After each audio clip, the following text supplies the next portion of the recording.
Ton deuil n'est pas ton identité. L'art de renaître quand la mort a frappé. Lettre ouverte à l'âme en deuil, chers guerriers et guerrières de l'ombre. Si ces mots te parviennent, c'est que la mort a tracé une cicatrice dans ta chair.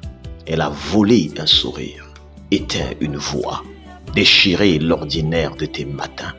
Peut-être es-tu cet enfant qui a enterré son père très tôt. Cette mère dont le ventre pleure un petit disparu. Cet époux épouse qui serre une alliance froide contre sa poitrine vide.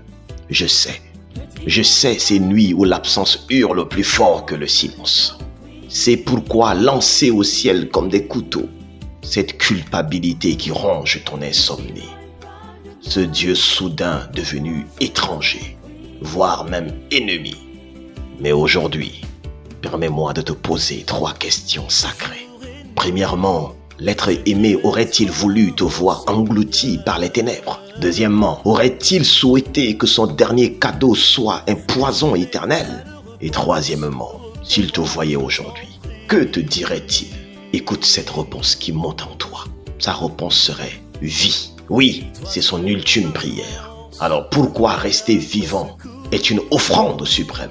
Parce que l'amour vrai ne veut pas la mort de l'aimer. Imagine ton défunt devant toi. Te tendrait-il un linceul pour t'ensevelir avec lui, ou le flambeau de votre histoire à perpétuité?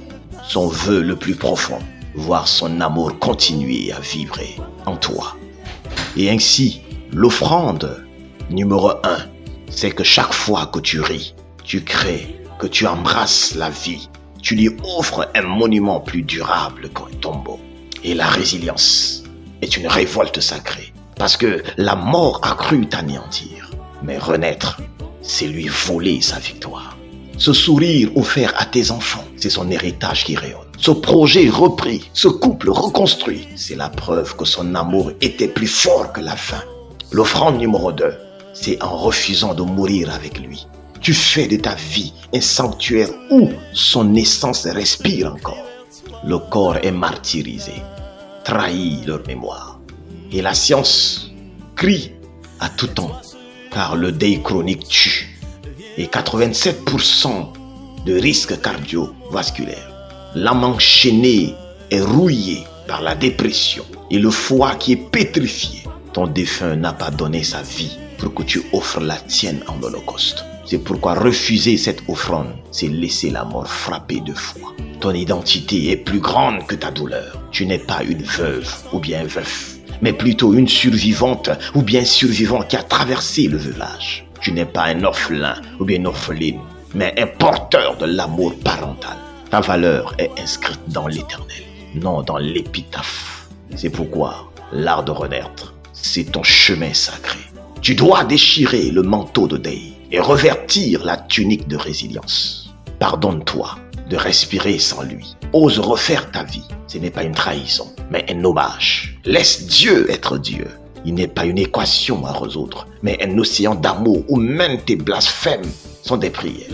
Ta douleur est une grotte, pas un tombeau. Sors, car la lumière attend ton iris pour danser. Ta renaissance n'efface pas son absence.